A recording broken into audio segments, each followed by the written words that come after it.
Hello everybody, welcome back to my Mon Mechanics and Strategy series. Um, Going into the deep dive of the math behind this game and how it all functions. Now, today I'm going over something that I've kind of followed in my own playthrough quite a bit. Isn't necessarily advised by most of the community, and I'll get to the reasons why that's the case, but I'll also make my case for why I think that understanding these concepts can be valuable in the very least, and why following these concepts can be powerful as well. But it's the concept of enough. Now, and that's what I'm going to title the episode, is the concept of enough. How much is enough? Something along those lines. Realistically, a lot of people gun for the best of the best. They want, let's say if they're hunting ingredient specialists, they want the ingredient finder M, they want the ingredient finding S, the help speed M, because they want the Dragonite that produces this crazy amount of ingredients. They want the Skeledirge that produces 142 apples, because it's the best at producing apples. So you shouldn't give up on the hunt, because you need to find the right Pokemon. You need to find that mono ingredient build. Now, granted, there aren't necessarily people that are going to follow these exact numbers in this one. Like, no one's looking for a AAA Quaquaval. Everyone wants the leaks on it. I'm just using these as the example of how we don't really need that much. If we look here, this Dragonite, now, with the AAA list, it would be a little bit higher. Or actually significantly higher. If we took all that 82 oil and made it into herbs, you'd be well into like the 150 range, 140, 150 range.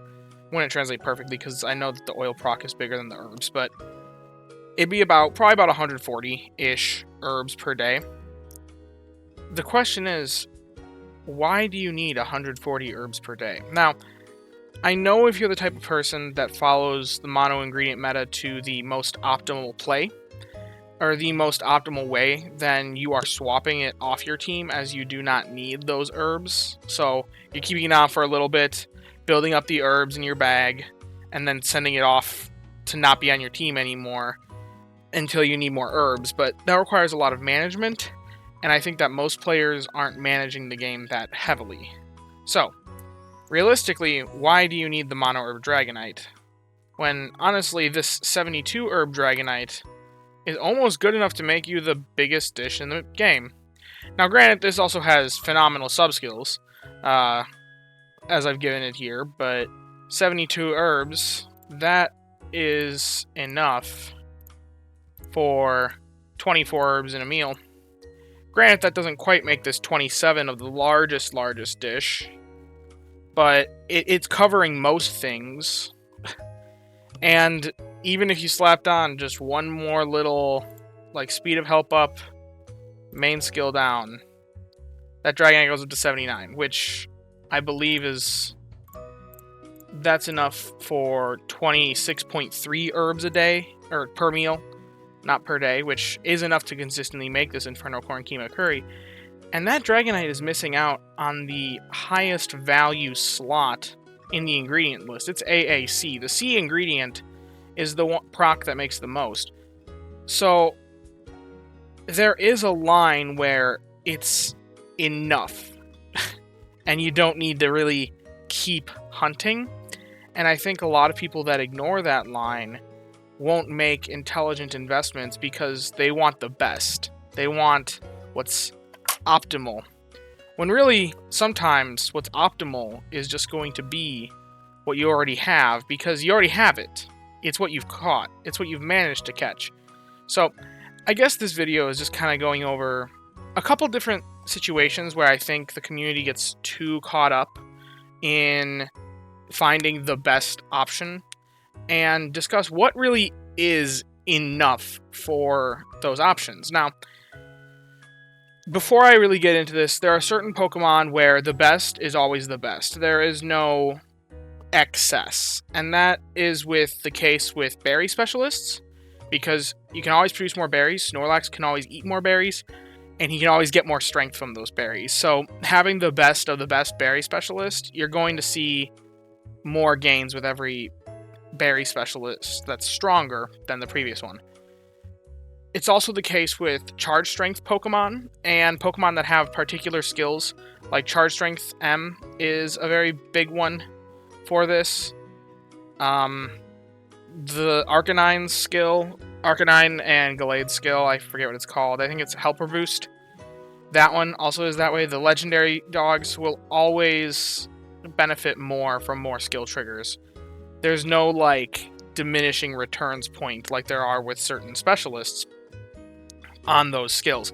And I think recognizing which skills have that diminishing returns and which skills don't is important for understanding when this concept of enough applies. Now, I think ingredient specialists are really where people really get caught up in having the optimal build. Now, like I said, you can have the best ingredient specialist and use it in a way that you are valuing from it having that extra production, because of if you manage your team properly. But otherwise, there is no reason to ever have an ingredient specialist that produces more than 3 times any of these numbers. That Dragonite, there's no reason why you ever need an ingredient specialist to produce more than 81 of any particular ingredient in a day with the current meals in play. Now, this can be reevaluated as more meals are added or meal readjustments are made, so maybe don't necessarily gun for those exact numbers because things might change as time goes on. But as of right now, the 81 is the highest you will ever need an ingredient specialist to go. And I think that's where a lot of people get caught up in the mono ingredient meta, is they're like, oh, I need to just make the most of this one ingredient. That one ingredient is the only thing that matters. But let's say you have a specialist like Quagsire. I talk about Quagsire quite a bit on this channel with the Spore Mushroom Curry. I think that Quagsire has a lot of potential with this Spore Mushroom Curry, just because a lot of people get caught up in Quagsire's got to make the mushrooms. Quagsire's got to make the mushrooms. But if you have an ABA Quagsire, he's making enough mushrooms to cover this meal if it has the right stats. That's 14 mushrooms. That's almost enough to make the highest mushroom requiring meal currently in the game, which is this Spore Mushroom Salad with 17. If you have really good sub-skills, it probably can cover this stuff too. Meaning, effectively, you don't need more mushrooms on it than the ABA list. It produces enough mushrooms. So you can get extra value out of that Quagsire if it has potatoes in that second slot, because then during curry weeks, it can cover this meal on its own. And you're getting the extra value from both the mushrooms and the potatoes, and then you have your entire meal covered in just one ingredient specialist. There's a bit of roll compression there as well. So this concept of enough isn't just necessarily about which ingredient or which Pokemon you should invest into when they're good enough for your investment, but it also sometimes can take picks that were previously considered the meta option and offer an alternative route for less management and an easier time for managing your teams. So now, like I said, this could be reevaluated as more meals come around. The number 81 ingredients, specifically with the herbs, could also change. 75 is the common number for cacao and eggs. And soybeans, I guess you got 72. But after that, the next highest number is 60. So, like, generally speaking, 60 ingredients a day, enough for almost every ingredient. There are some exceptions, but if it produces 60 of one ingredient a day, that is enough on the ingredient specialists as of the current meta. Now, the next thing to consider of when is it enough, and this one's a bit less, I can't really show exact numbers behind it, but because it's going to vary from account to account, but I want to talk a little bit about Cooking Power Up S. This skill is very dependent upon how many ingredient Pokemon you're running, what value you get out of it. In my situation, I don't I run a pretty heavy berry focused teams. I delve a little bit into the ingredient specialists. I delve a little bit into the cooking, but not significantly enough that I ever really need this skill. And the thing about this skill is that all of these excess things, unless you are using it to overcome a dish number, like as of right now, the largest dish size is 77. If you're not running good camp ticket, you cannot make that meal without a cooking power-up S Pokemon. Meaning that if you want to make the teams based around those meals, you need to include a cooking power-up S Pokemon on it. And really what you're looking for is that they reliably proc that skill once for every meal. Because they're adding... Oops, I just closed one of my tabs. I'll open that later. They're reliably making that proc of 31 added on to the 57 current max pot size. Gets you to 88. That means that you're able to make these meals with just a single proc, which is good. Well, typically speaking, most of your procs are going to be in the morning right away, which means you're probably going to have 2 procs when you wake up. Then you want to have at least 1 for lunch and 1 for dinner, which means you're going to need at least 4 procs a day. Because if you have just 3, it'll probably be 2 on breakfast and then 1 on lunch, or 2 on breakfast and 1 on dinner. You're going to be blocked from making these meals. And really, that's the purpose of this skill.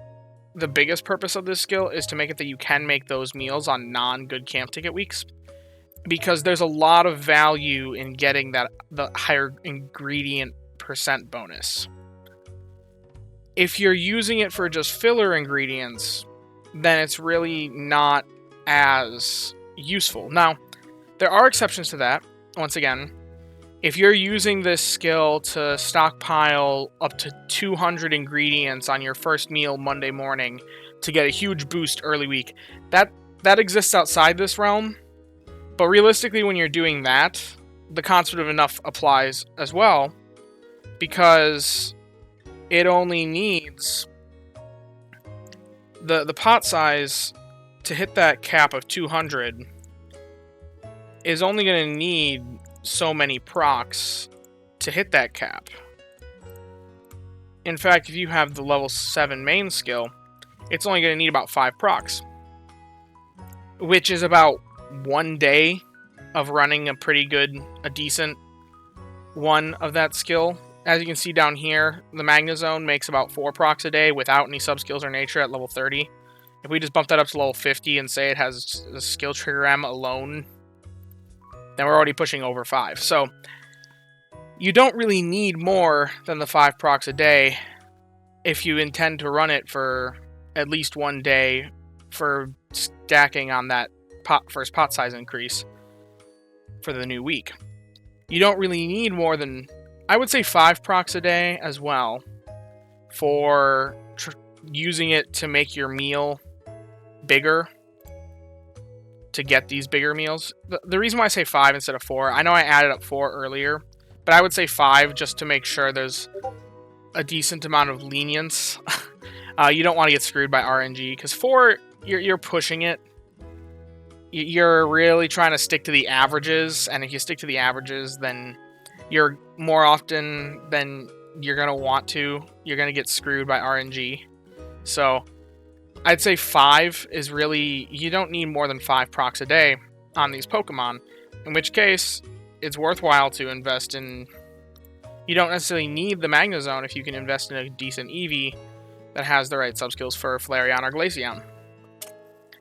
So now, those are probably the simplest things to understand in my discussion today, because the next thing we're going to go into energy. Now, as you can see here, you can delve into the energy calculator, the energy curve analysis, and the Rain-on-X calculator. Right now, the highest skill level is 18.1 energy. And most of your healers are probably going to have anywhere from like 4 to 6 procs a day for good ones. Here's where I'm going to be making a point about energy recovery. Now, if you watch my video on the Wigglytuff, you'll know that I don't think it's necessarily 100% necessary to have the absolute best healer, because having the best healer means that you're not gaining that much value out of energy after a certain point, because you can only gain 2.2222 on to infinity. You can only gain that much value out of it. And even if you don't have the healer, even if it's 0 procs a day, there still is a bonus from energy, and there are ways to manage your energy as well without the energy for everyone healer. It's just the easiest and most efficient way at managing it. But even without the energy for everyone healer, you're still getting a boost of 1.5594 times from energy throughout the course of a day. So when you take that into account, and the fact that there is an absolute limit, then there really isn't much of a purpose of having the absolute best healer. You start getting diminishing returns. And I've made a bit of a chart. Now, if you are in the Discord, you'll recognize this style of chart. I basically stole the entire design from this, which is in the Discord. It was posted by the Math Cord. This was way back when they were calculating for Dedenne. Which I'll get into Dedenne eventually in this video. But I stole that same sort of layout because I liked the look of it. And I even used their data when I did my Dedenne calculations. But I also put in data for energy for everyone. Now, I just went through, and for each level of energy for everyone, so level 1, I put in, if I get 1 proc a day,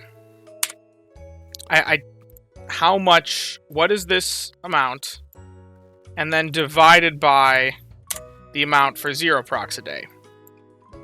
And then that gave me a percentage, which I used to find a percent boost. And here, and I did that for each level, and for up to 6 procs a day. Now, I also put in this theoretical one for level 7. For level 7 energy for everyone, I just put in 21 energy, because I feel like that's the natural progression of energy for everyone. If we look at energy for everyone as a skill, where is it? There it is. It currently goes up. It goes up by 2, then goes up by 2, then goes up by 2.4, then goes up by 3.6, and then 3.1. So, given that most of the skills are exponential, and the last 2 level ups went up by 3.6 and 3.1, I think 3 or 2.9 is the absolute minimum that they might increase it by for going up to level 7. So I just put in for if level 7 is 21 energy, because we've been promised to get energy for everyone level 7 eventually. If level 7 is 21 energy, what would that do as well? So I did all this, and these are the numbers. Now, as you increase in the day's option, this 6 times a day at level 7, at that energy curve, you'll see that it's literally just running at 2.22 times the entire day long. This is the absolute limit of energy for everyone. If they added more skill procs a day, or if they added more than level 7, it would, for all intents and purposes, basically work the same way. And the same thing goes for if you have a stronger energy for everyone Pokemon, then that can proc more than 6 times a day. You're going to get the same effective output. Now, there is value in having a stronger healer because it gives more flexibility to swap it around. But if you're just running it all the time, then this is like the absolute limit of where you're not getting any returns. And you can even see in these other charts that I've made up that, so this one is the percent increase from skill seed investment. So as you invest more skill seeds, how much stronger is it than the same option at level 1, or at level 1 main skill? So with 0 skill seeds invested, you'd be divided by 0, so I didn't put that in. But like it's just this number divided by this number, or this number divided by level 1. So you can see that the level 3 main skill, without only 1 proc a day, is about twice as effective at keeping the team's energy up than the first one, or twice as effective in its overall boost to productivity, that is. Now, if you look at the impact going up here, it does get better the more skill levels it has. But for the higher ones, you'll see that it's a lighter shade of yellow than the dark green at the higher points, and that's because we start seeing those diminishing returns from the energy for everyone. In fact, this level 6, 6 procs a day, is only, if we compare that to level 3 6 procs a day, it's only going up by from 189.95% to 308%, roughly, 0.53. That is a less than doubling effect from 3 levels of main skill. Now, it still is worth it on your Energy for Everyone healer, since it is just the strongest Pokemon on your team, to get it to that level 6 main skill. And I would even argue that it is still worth it for all of the current levels that exist in the game. But there's no reason to look necessarily or hunt for a Pokemon that can proc 7 skills a day on the Energy for Everyone, because we'd start really hitting this cap consistently, and we're not going to see any difference. And maybe as the main skill level goes up, we're not going to see any effective difference between level 7, level 8, level 9, level 10 skill. If we ever do get those higher level main skills, we don't even know if that's going to happen. But even with level 7 alone, we already start seeing those diminishing returns. In fact, if we come down here and look at the difference between each number of skill procs a day, you can see that at level 7, the difference between level 5 and level 6, the boost, or between 5 procs a day and 6 procs a day, is a matter of only about 20% of the value that you gain from 1 proc a day at level 7. Whereas the value difference between level 2 and level 3 is over 100%. Or between 2 and 3 procs a day is over 100% difference.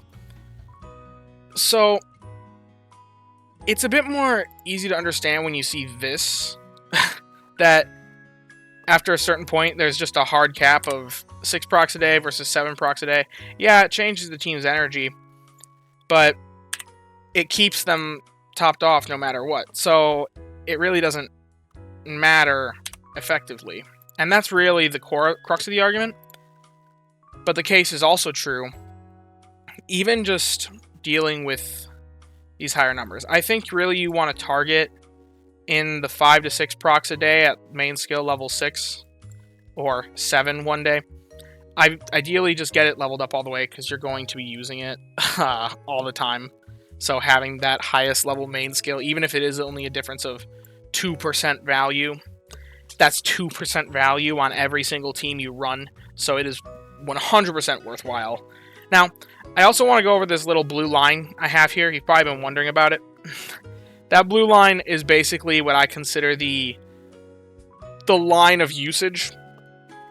If you have a healer that's operating at below 25%, then there's pretty much no reason to be running it over another effective Pokemon, or another berry specialist or something, because the entire concept behind an Energy for Everyone healer is that it's boosting your other Pokemon, your other 4 Pokemon, by more than 25%.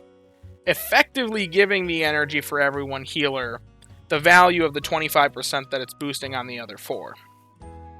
So by doing that, this is the line of where the Energy for Everyone kind of begins to be useful. I wouldn't necessarily suggest a level 6 main skill Pokemon or Energy for Everyone healer that only procs 3 times a day. I'd recommend continue hunting until you find the ones that proc 4 to 6 times a day, because the gains are pretty significant. But as we get to the really high numbers, it's just not going to be as impactful.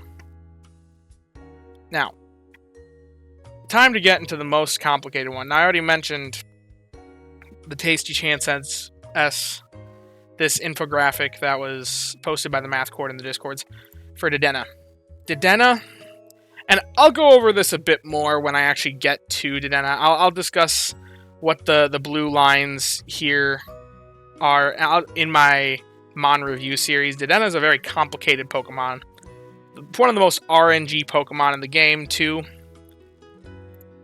And I'll go over what these blue lines are in that video. So keep an eye out for that whenever it comes around. It might be a while because I'm only in Gen 1 still. Dedenne is Gen 6. But anyway, the impact of Dedenne.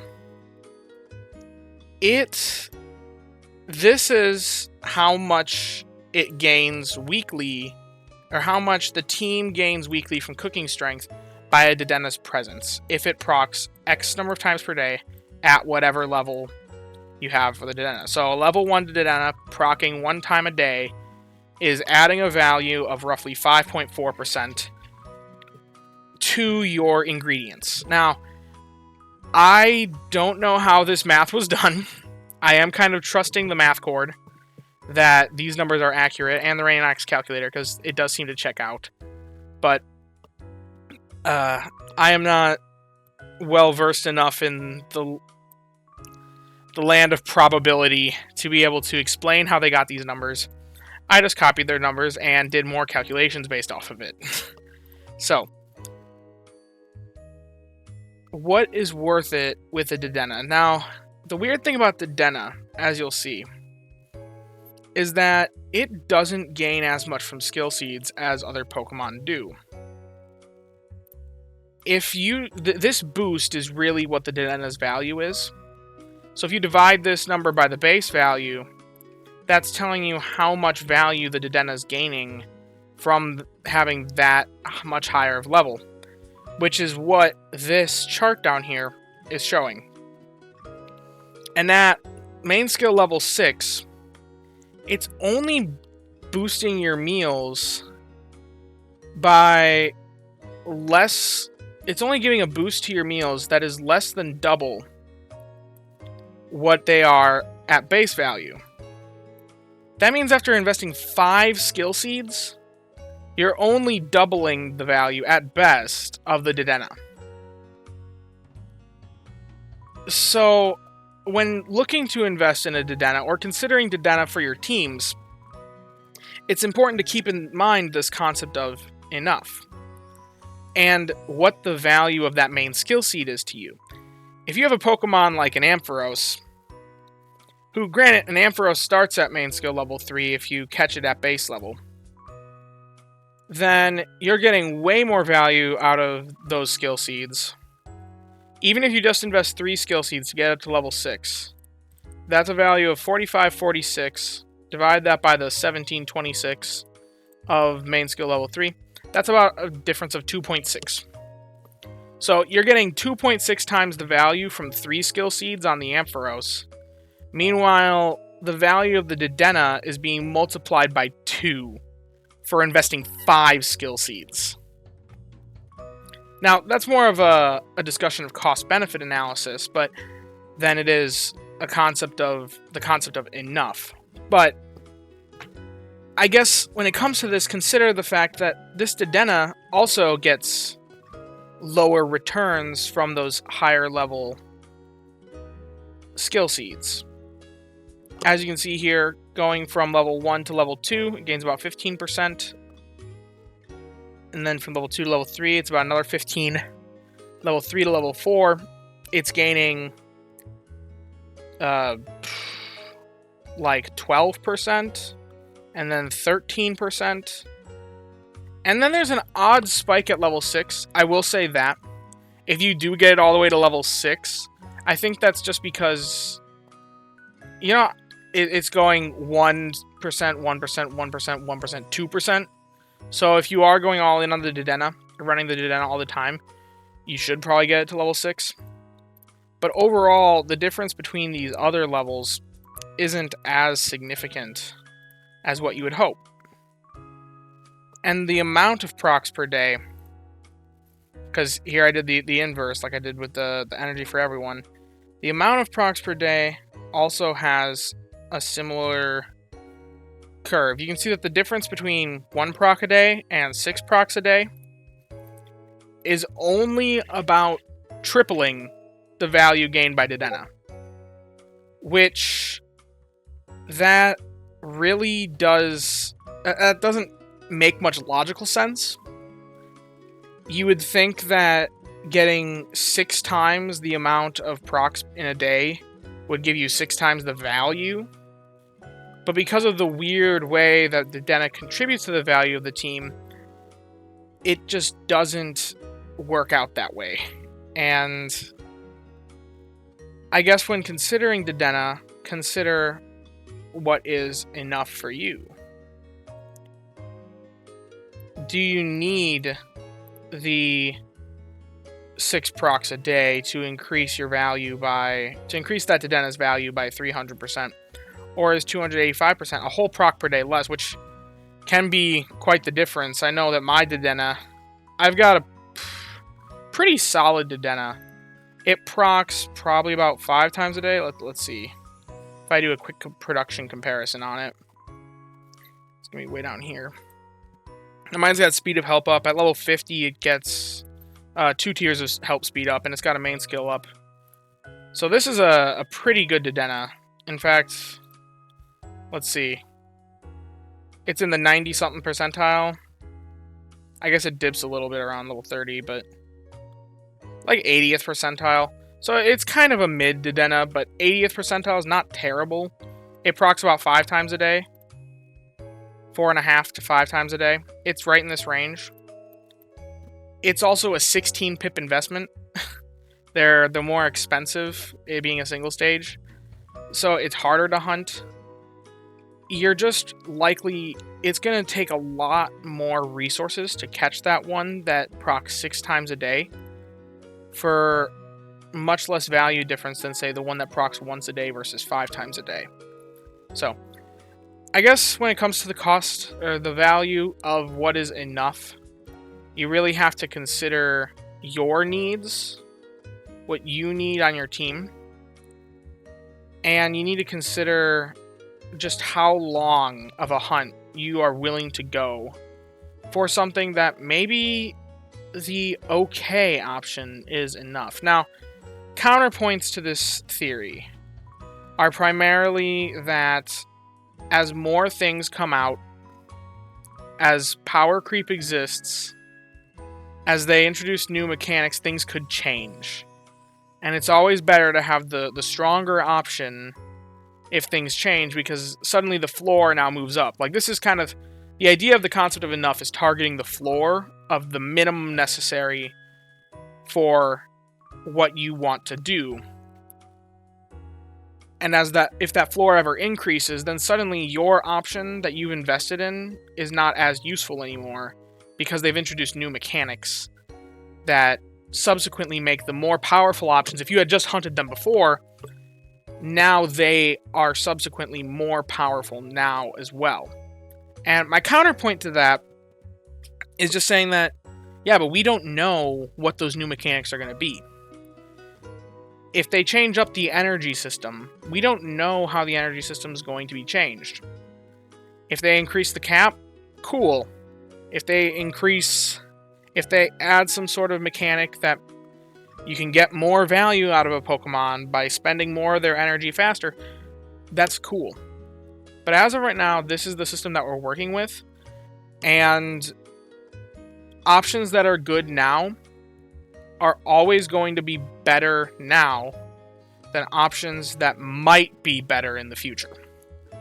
So if you have that Gardevoir that's just good enough, maybe you don't spend more time hunting the Gardevoir that's way better, because hunting that Gardevoir could take you so much time that you could be allocating those resources and that time to catching something that is going to provide you strength both now and in the future. And you know it's going to provide you strength now and in the future, like the Ampharos. Like in powerful berry specialists.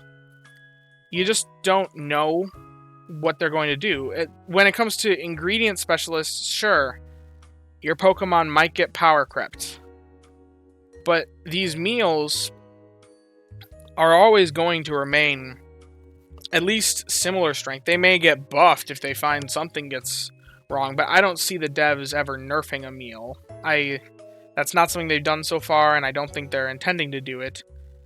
In fact, these devs tend to avoid nerfs altogether. The only nerf that I can think of throughout their entire history at this point was the big change to the energy system, where they made it so that Pokemon no longer acted as if they were at 100% energy while sleeping through the night. After they made that change, but that wasn't even a change or a nerf intentionally. That was them fixing a bug. It was a bug initially. So these devs seem to avoid any direct nerfs. So none of your options that you've invested in or planned around are ever going to get nerfed. They're just going to have better options introduced that then you can hunt for that. You can hunt for that. And isn't that more fun? Isn't that more fun than trying to just hunt something that has the mono ingredient build that will always produce enough no matter what the highest meal is? And then you can have these more synergistic combos that are more interesting now and maybe even more powerful in the here and now than hunting for things that, on the off chance that they might get power crept, on the off chance that they might change mechanics. I just don't see it as worthwhile to invest for those kinds of potentialities, especially when there's speculation involved. But that's pretty much my rant about the concept of enough. And I guess just always do a cost-value analysis, or cost-benefits analysis. What are the benefits that you have to gain out of hunting something? What's the cost that hunting that thing will give you? I think in the case of Dedenne, out of all the things that I covered today, Dedenne is the one that has the highest, the biggest argument for finding the absolute best one, because the numbers are just kind of there that it does still gain. It doesn't get capped like energy does. It doesn't get capped on how many ingredients go in the pot. It doesn't have any hard caps like the other ones really do. So it's got the biggest argument. But Dedenne is also the most costly investment of all of these Pokemon. It's got a 16 pip requirement, and it requires 5 main skill seeds if you don't have skill level up M. So consider the costs, and consider the benefits, and consider just what is enough for your purposes. Thank you.